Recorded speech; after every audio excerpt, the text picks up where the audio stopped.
es lo que nos mueve. Ya la palabra ya no nos mueve.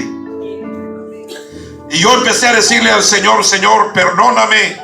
Señor, ayúdame.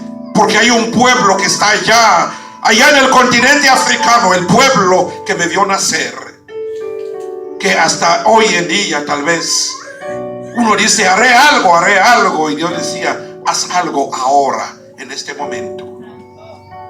Mira, nosotros debemos amar nuestros países, debemos amar nuestro pueblo, no importa dónde venga, de México, de El Salvador, de Honduras, de Guatemala, no importa dónde venga, debemos amar nuestros pueblos. Pero muchas veces llegamos acá y nos olvidamos de nuestros países, olvidamos de nuestra gente, olvidamos de todo. Y el Señor quiere que usted y yo seamos de bendición. Nuestras vidas hemos recibido mucha bendición. El propósito que estás aquí en Estados Unidos no es para ganar dinero. Estás aquí en transición. Dios te está moldeando para algo. No debemos olvidar el momento en que estamos viviendo. Como dijo el siervo hace poco, las noticias nos están haciendo ver que la época de las vacas gordas ya pasaron.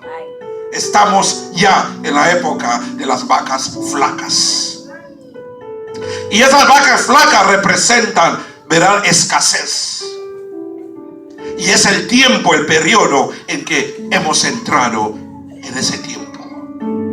Y yo creo que como cristianos, como iglesia, debemos despertarnos a la realidad y darnos cuenta. No importa, quizás estás trabajando 2 trabajos para pagar una casa. No terminarás de pagar esa casa, se va a quedar atrás. Sí. Tal vez estás trabajando 2 o 3 trabajos para comprar el vehículo del año.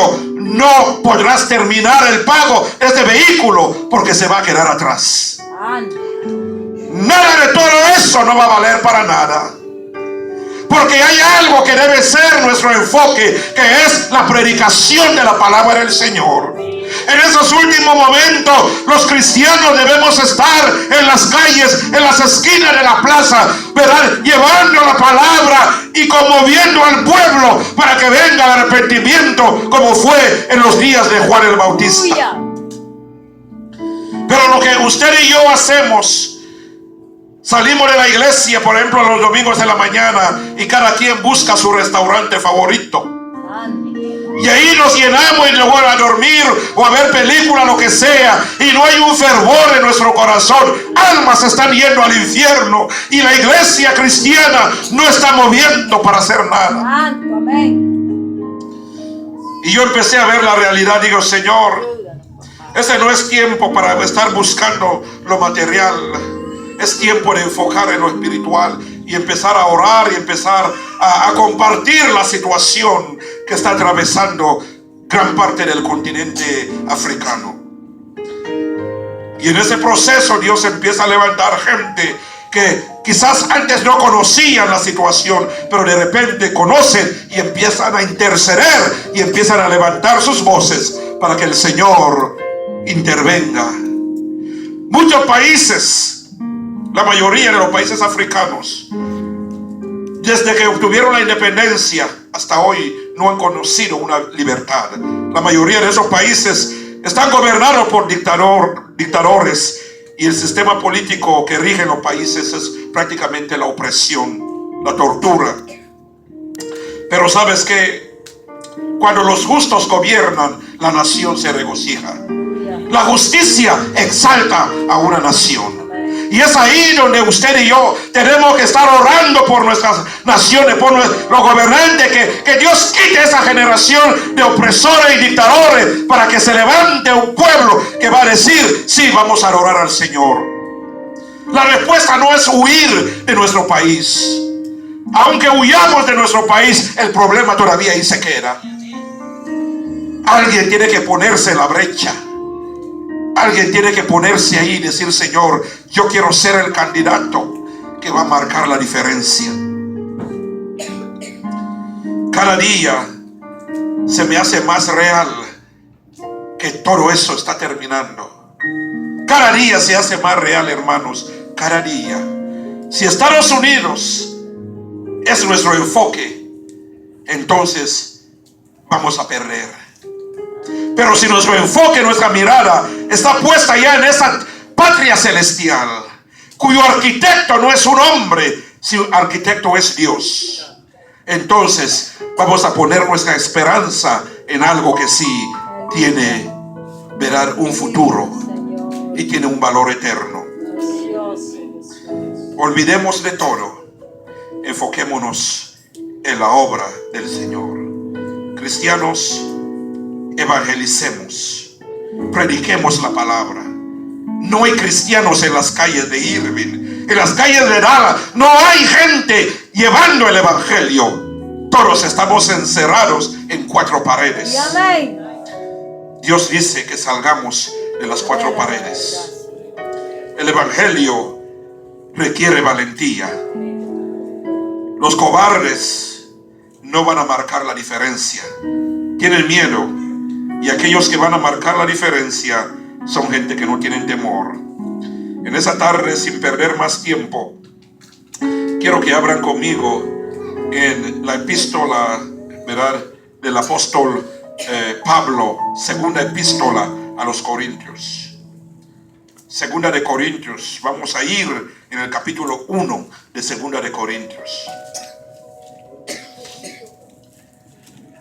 Segunda de Corintios, capítulo 1, verso 3 en adelante. Nos ponemos de pie para honrar la lectura de la palabra del Señor. Segunda de Corintios 1, 3. En el nombre del Padre, del Hijo y de su Santo Espíritu. Dice así, Segunda de Corintios 1, 3. Bendito, dice, sea el Dios y Padre de nuestro Señor Jesucristo, Padre de misericordias y de Dios de toda consolación, el cual nos consuela en todas nuestras tribulaciones, para que podamos también nosotros consolar a los que están en cualquier tribulación, por medio de la consolación con que nosotros somos consolados por Dios. Porque de la manera que abunda de nosotros las aflicciones de Cristo, así abunda también por el mismo Cristo nuestra consolación. Pero si somos atribulados, es para vuestra consolación y salvación. O si somos consolados, es para vuestra consolación y salvación, la cual se opera en el sufrir las mismas aflicciones que nosotros también padecemos. Y nuestra esperanza respecto de vosotros es firme, pues sabemos que así como sois compañeros en las aflicciones, también lo sois en la consolación. Porque, hermanos, no queremos que ignoréis acerca de nuestra tribulación que se nos sobrevino en Asia, pues fuimos abrumados sobremanera, más allá de nuestras fuerzas, de tal modo que aún perdimos la esperanza de conservar la vida. Pero tuvimos en nosotros mismos sentencia de muerte, para que no confiésemos en nosotros mismos, sino Dios que resucita a los muertos, el cual nos libró y nos libra, y en quien esperamos que aún nos librará de tan grande muerte.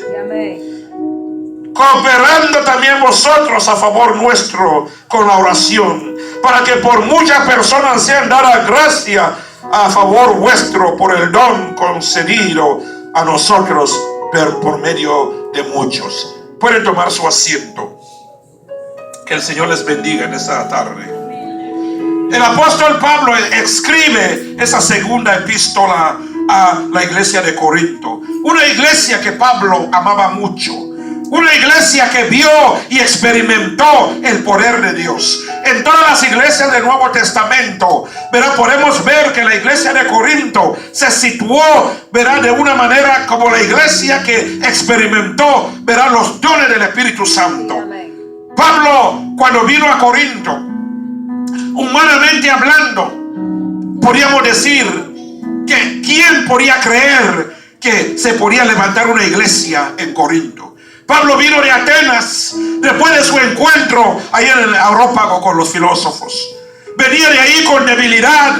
Llegó a Corinto, una ciudad pecaminosa, una ciudad donde imperaba la inmoralidad, donde había todo tipo de maldad que era ahí en Corinto. Pero es ahí donde Pablo llega, lleno del poder del Espíritu Santo, y empezó a predicar en medio de una nación, en medio de una ciudad donde había pecado pecado, pero en medio de ese pecado sobreabundó la gracia de Dios.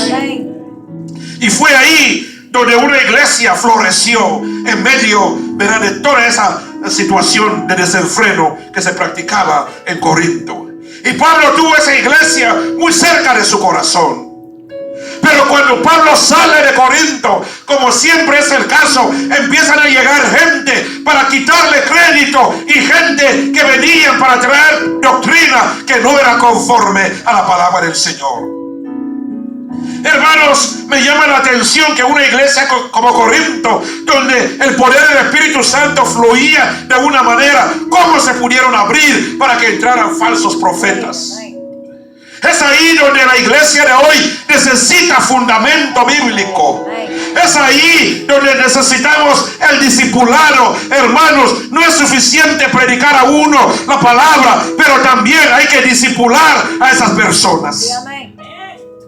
Hoy en día muchos llevan tiempo en las iglesias, pero no hay fundamento. Y cualquier onda, cualquier cosa que pasa, cualquier doctrina, lo están siguiendo. ¿Por qué? Porque nunca se afirmaron en la palabra del Señor. Y el apóstol Pablo escribe, gran parte del 2 de Corintios, Pablo defiende su apostolado.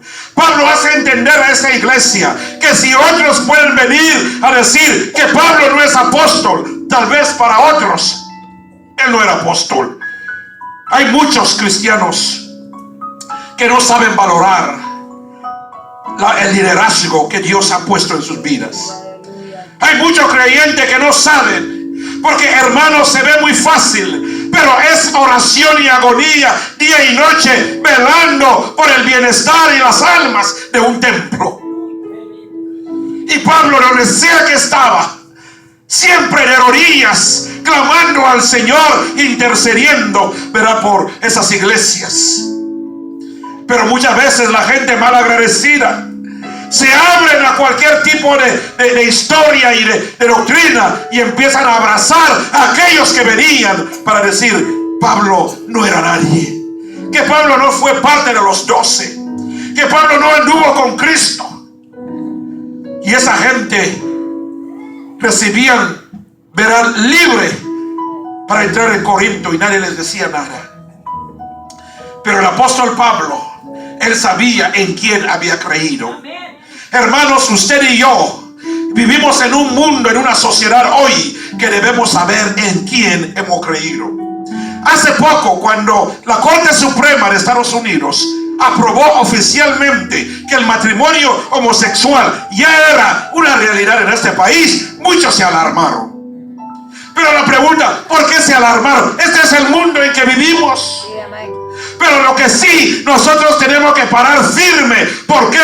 Porque el mundo va a hacer sus cosas, el mundo va a ir a su rumbo. Pero hermanos, nosotros tenemos que parar firme y que esa tendencia del mundo no sea lo que nos esté arrastrando.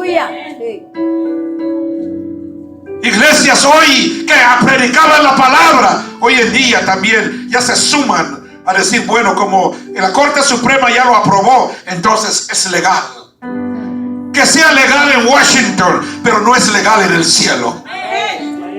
Porque hay un Dios que ha creado esa humanidad. Hay un Dios que espera especialmente de su iglesia, que su iglesia tenga convicción. Pero hemos perdido la convicción porque hemos dejado que otras tendencias entren en nuestra mente y que nos quiten el enfoque que el Señor puso desde un principio. La iglesia de Corinto se estaba desviando de los propósitos. Pablo escribe, como es su costumbre, primero saluda a la iglesia, pero desde el versículo 3 da gracias a Dios, dice, bendito sea el Padre de nuestro Señor Jesucristo, Padre de misericordia, reconociendo que en ese mundo la gente va a tener lástima de ti. Lástima no cambia nada, por eso el mundo está como está. La gente mira las situaciones y dice, oh pobrecito, esto es lástima. Pero aquel que tiene compasión y misericordia, entonces sí puede cambiar las cosas. Servimos a un Dios de compasión y de misericordia. Y Pablo lo reconoció y dice, bendito sea ese Dios de misericordia. Nos consuela en todas nuestras tribulaciones. estaba diciendo a ese pueblo de Corinto: mira,